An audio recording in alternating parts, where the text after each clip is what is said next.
तो मेरे प्यारे विद्यार्थी, आप लोग कैसे हो? आशा करता हूँ कि आप अच्छे होंगे, स्वस्थ होंगे, आप पढ़ाई में चलते होगी और आपको विदित है कि हम आपके लिए प्रयास कर रहे हैं बखूबी रूप से कि हम आपको मध्य प्रदेश आबकारी आरक्षक, जिसे आप एमपी एक्साइज कांस्टेबल कहते हैं, जिसकी परीक्षा जल्द होने वाला, याद रखें। एग्जाम डेट की बात करें, जुलाई महीना संभावित है और संभवतः एग्जाम जुलाई में स्टार्ट हो ही जाएगा, जिसकी तैयारी आपको अगर पिछले ईयर के प्रश्नों के माध्यम से करना, तो आपको बता दें मैथ्स का वीडियो, रीजनिंग का वीडियो, जीके जीएस का वीडियो, साइंस के वीडियो, सभी पोर्शन के वीडियो कवर हो रहा है। पढ़ने का ध्यान रखें। अगर आप बेहतर तैयारी चाहते तो आपको बता दें पिछले ईयर के प्रश्नों को अवश्य देखें, और इससे आपको क्या फायदा होने वाला, आप समझ पाओगे कि पिछले साल को जो भर्ती परीक्षा था उसका पैटर्न किस प्रकार का था, किस टॉपिक का प्रश्न पूछा था, कितना हार्ड था, कितना किस प्रकार का था। शिफ्ट बाय डे बाय हम प्रश्न कवर करा रहे हैं। आपको बता दें 20 फरवरी के शिफ्ट नंबर पहले के प्रश्न कवर हो चुके हैं, मैथ्स के, रीजनिंग के, जीके जी, साइंस के, आप जाके देख सकते हैं। और इस प्रकार हम शिफ्ट नंबर पहला, दूसरा, तीसरा, जो भी जितने शिफ्ट हुए पूरे कवर करा रहे हैं, आपको पता होनी चाहिए।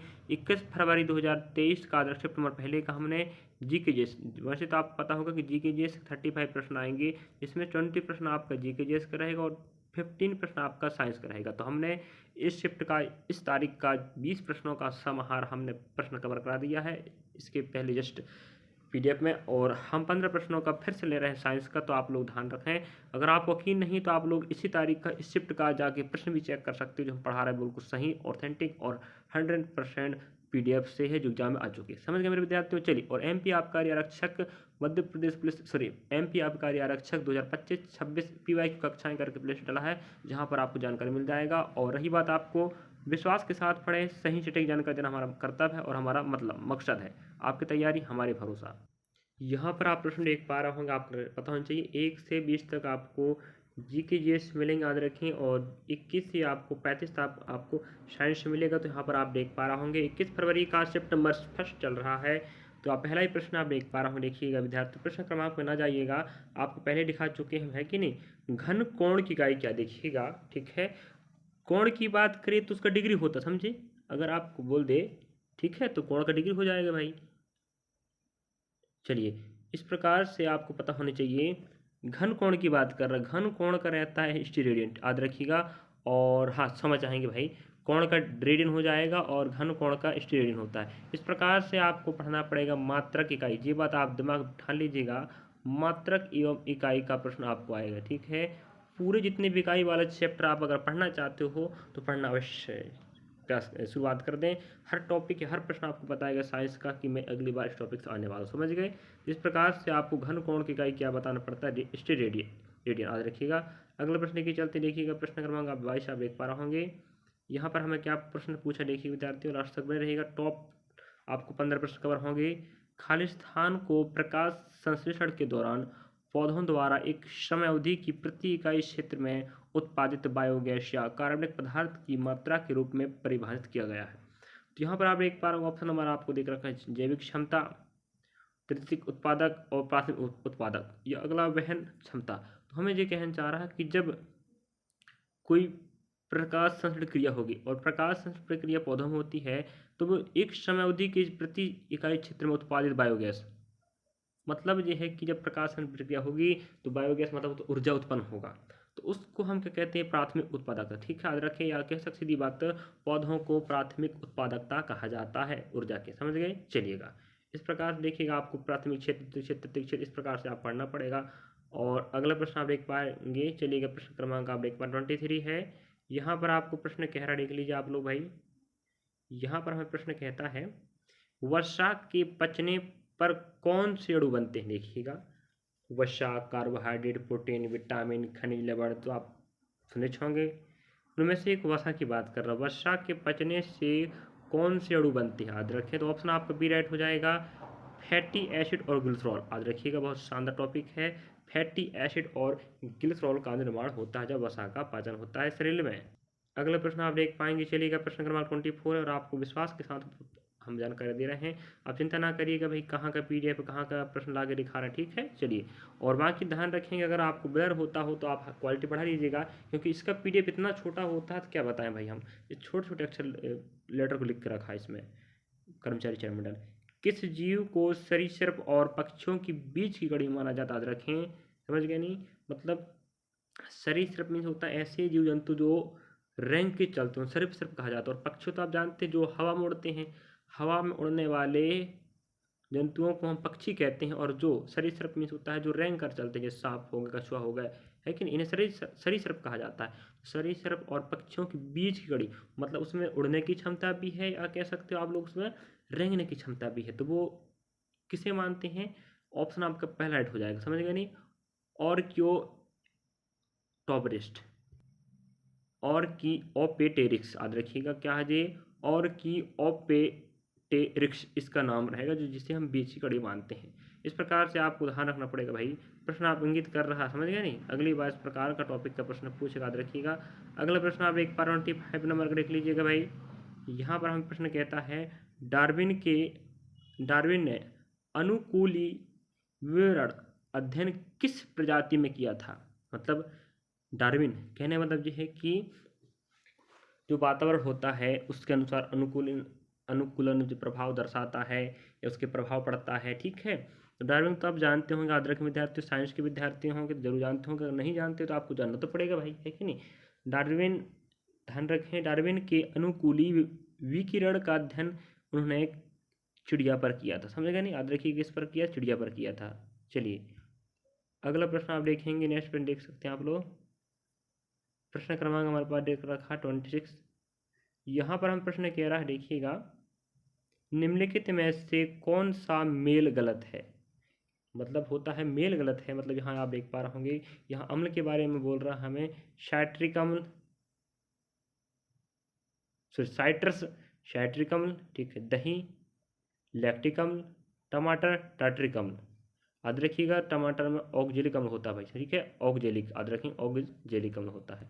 इस प्रकार से आपको किस पदार्थ में कौन सा अम्ल पाया जाता है जो आपको पता होनी चाहिए। आम, इमली, अंगूर, दही, है कि इस प्रकार से आपको टमाटर, इमली, चींटी के डंक में, तो यहाँ आप समझ पाए होंगे कि हमें देख कर ऑप्शन हमें देखिएगा, जैसे चींटी के डंक, हाँ अभी मैंने बोला था जी, ये चारों ऑप्शन याद रखिए, इनको पढ़ लीजिएगा। बाकी आप अगर आप सर्च मानना चाहोगे तो आपको बता दें, हम हमारे पास ध्यान रखें साइंस के अलग से PDF प्ले लिस्ट बना है, मैथ्स का, निका जी के, जिसका साइंस का, ये तो PYQ कक्षा चल ही रही है आप कार्य के लिए, और साथ में अलग से आपको बता दें मैथ्स का, निका जी के, जिसका, और साइंस का हर जियोलॉजी जीव विज्ञान का, केमिस्ट्री का, फिजिक्स का, और इतिहास का, भूगोल का, राजनीति का, शास्त्र का, सबका भी अलग अलग प्लेलिस्ट बना है, आप लोग वहाँ जाकर देख सकते हो।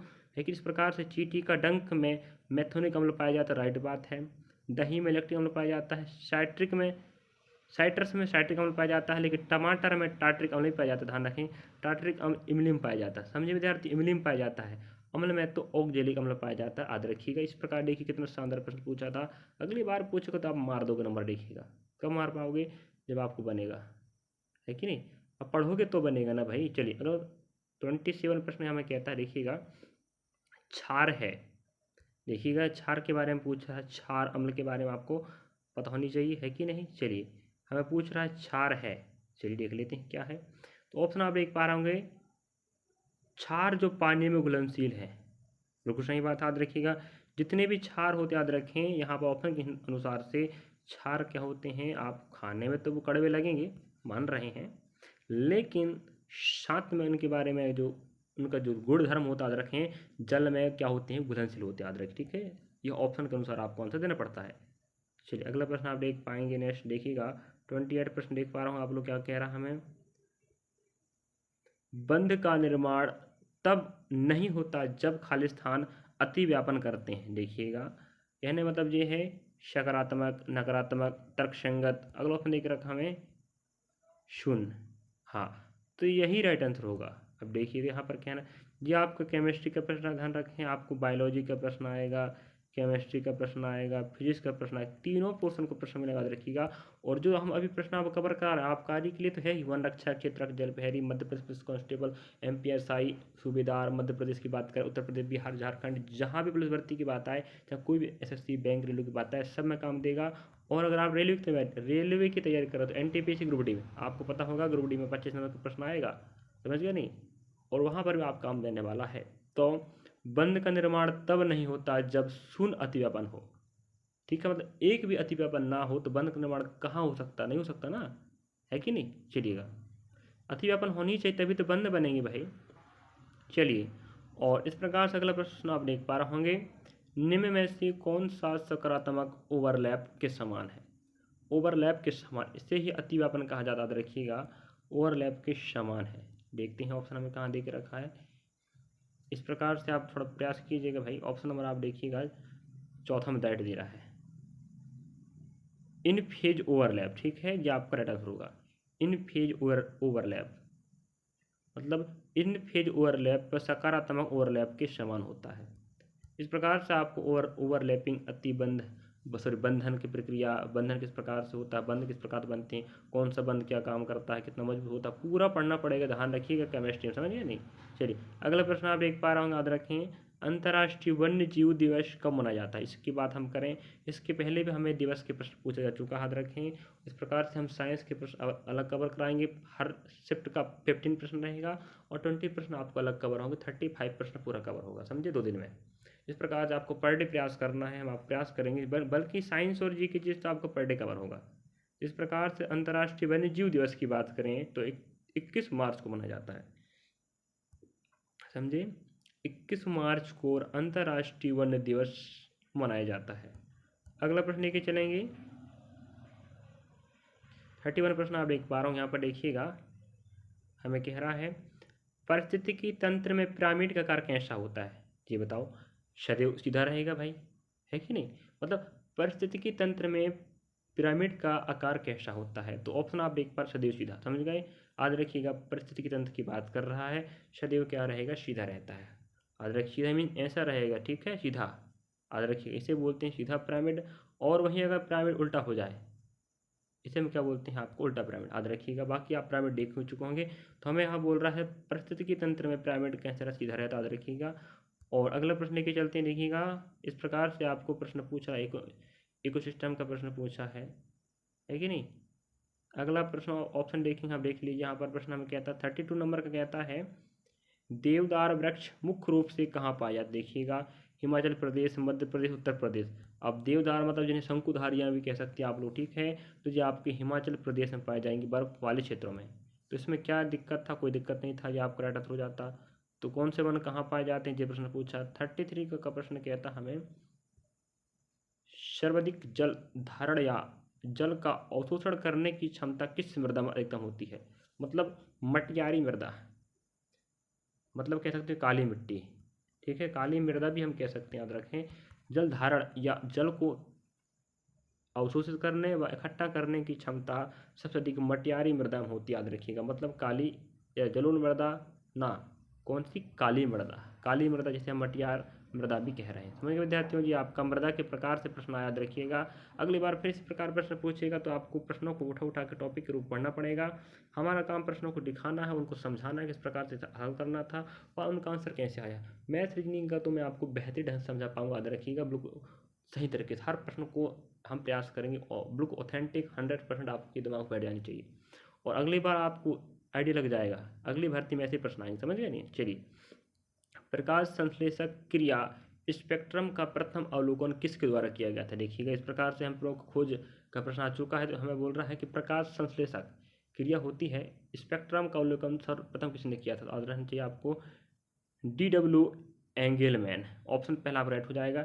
DW एंगेलमैन ने इसका क्या पहली बार अध्ययन किया था। इस प्रकार से आप लास्ट प्रश्न देख पाएंगे 35 नंबर का, कौन सी प्रकाश का रंग प्रकाश संश्लेषण की सबसे बड़ी मात्रा को बढ़ावा देता है?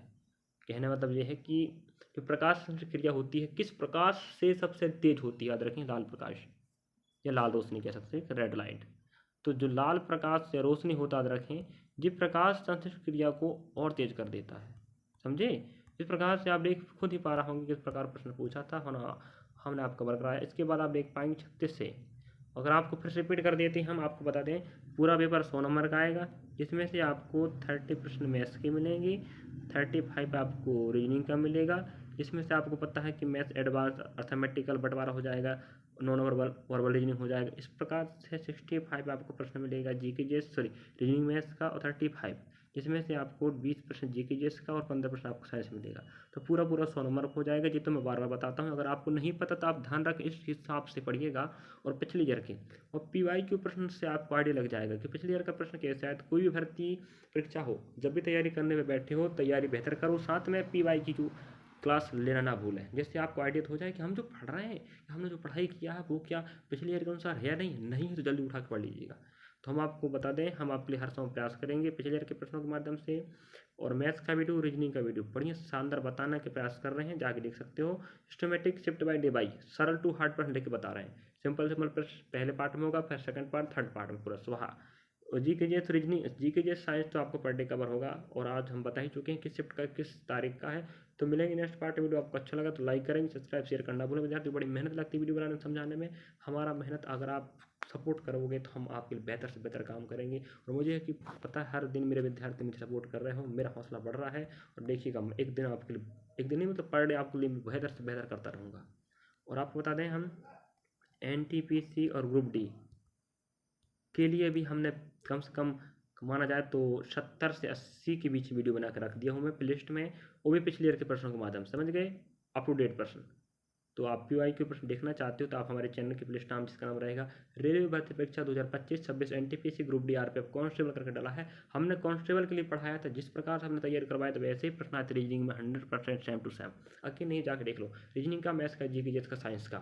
और अभी हम साइंस यहाँ कवर कर रहे हैं, आपको वहाँ भी काम देगा। अब कोई विद्यार्थी कहते फालतू ज्ञान मारते बीच में जब पढ़ाने काम करते, तो कुछ विद्यार्थी हमारे नए होते हैं, उनको बताना पड़ता है कि हमारे पास जानकारी है क्या यूट्यूब में, चैनल में, माध्यम में, है कि नहीं। तो भाई आप तो पता है आपको जानकारी है, लेकिन आप किसी को नहीं पता, जो पहली बार आए उसको बताना पड़ता है कि जानकारी हमारे चैनल में है तो क्या क्या है। चलिए, तो आपको जानकारी अच्छा लगा हो तो विद्यार्थियों को मुझे सपोर्ट करना भूलें। चलिए मिलेंगे नेक्स्ट पार्ट में। Thank you for watching. देखते रहें, पढ़ते रहें, हम आपके साथ हैं। सही सटीक ऑथेंटिक जानकारी हमारा कर्तव्य है, आपका कर्तव्य है आपको पढ़ाई करना। मिलेंगे नेक्स्ट पार्ट। धन्यवाद।